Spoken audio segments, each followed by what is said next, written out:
Seguramente habremos escuchado alguna vez a alguien decir algo sobre el bosón de Higgs, ese bosón tan famoso que salió por las noticias y por todas las cadenas de televisión.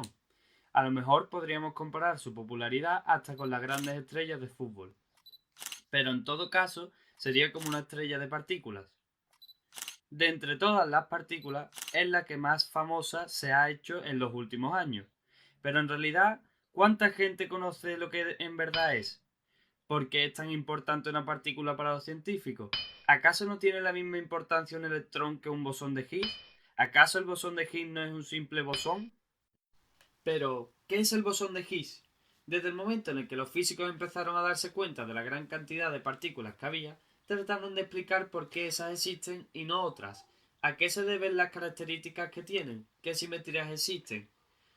Como el hecho de que el electrón tenga carga negativa y el positrón positiva. Entre 1970 y 1973 se desarrolló lo que denominamos modelo estándar de física de partículas. Muchos físicos participaron en el desarrollo basándose además en numerosas teorías anteriores. El modelo estándar es una teoría cuántica de campos que combina la mecánica cuántica con la teoría especial de la relatividad. Es una teoría compleja, pero se establece una serie de ecuaciones matemáticas que predicen la existencia de un gran número de partículas subatómicas con distintas características y las interacciones entre ellas. Analizando las ecuaciones puede concluirse qué partículas existen y cuáles no, y cómo son las que existen. Cuando los físicos comenzaron a descubrir las partículas que hoy conocemos, surgió un problema. ¿Por qué algunas partículas tienen masa y otras que viajan a la velocidad de la luz, como el fotón, no? La respuesta a este problema fue dada por varios físicos casi al mismo tiempo, en varios equipos y de manera independiente, en 1964. Esta cuestión fue explicada de la siguiente forma. Describieron un nuevo campo, como el magnético y el eléctrico, que se extienden por todo el espacio. A este campo lo llamaron campo de Higgs. Para explicarlo, voy a usar una analogía utilizada por David J. Miller, cuando en 1993 el ministro de Ciencia británico William Waldegrave lanzó el desafío de explicar qué es el bosón de Higgs y por qué era importante descubrirlo en una sola página. El ganador, David, recibió una botella de vino como premio.